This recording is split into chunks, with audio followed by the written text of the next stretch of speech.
Sellers, do you know your big why and how it's important when pricing your home? Hello, I'm Maria Trujillo with Realty One Group Integrity.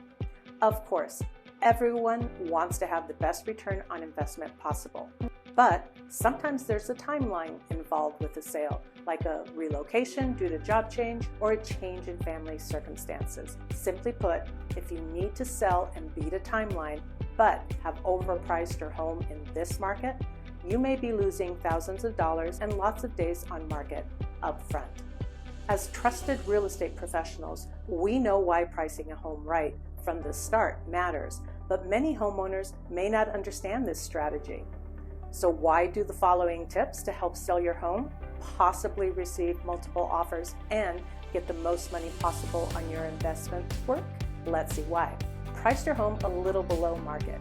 Yes, that's scary, but pricing your home slightly below market will generate multiple showings in the first couple of days on the market. This will ideally drive the multiple price offer scenario and create demand for your property and most likely an offer above list price. There's a high percentage of mispriced homes on the market, which have had to have a price drop and are experiencing longer days on market. If you need to sell relatively quickly, setting the right price from the start is imperative. Set a deadline for offers. Putting a deadline on an offer will help buyers who are procrastinating or stalling. This strategy assumes you price correctly to begin with, and it will help increase showings as buyers know that they only have a certain amount of time to see the home and write the offer. If pricing isn't correct, it won't really work for you. Fuel buyers' interest with your marketing.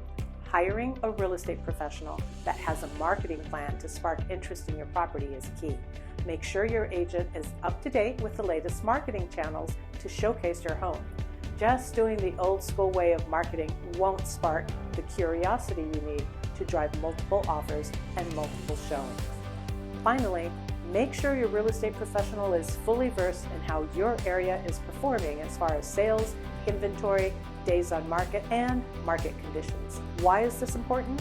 Because data tells the story of what's sold, what's currently selling, and what buyers are doing, and the trends developing, which all influence a current sale. So even if you don't have a timeline for a sale, you'll want to follow these tips. Why? Well, because once a seller gets their home listed, they want it sold. Even if they said they weren't in a hurry, even if they said they can wait, it's a natural human response, working up from prepping the house to listing it to having people view it. Once the process starts, no one wants it to drag on. If you would like more information on housing data in your specific area, reach out so you can receive help on planning your next move. I'm Maria Trujillo with Realty One Group Integrity.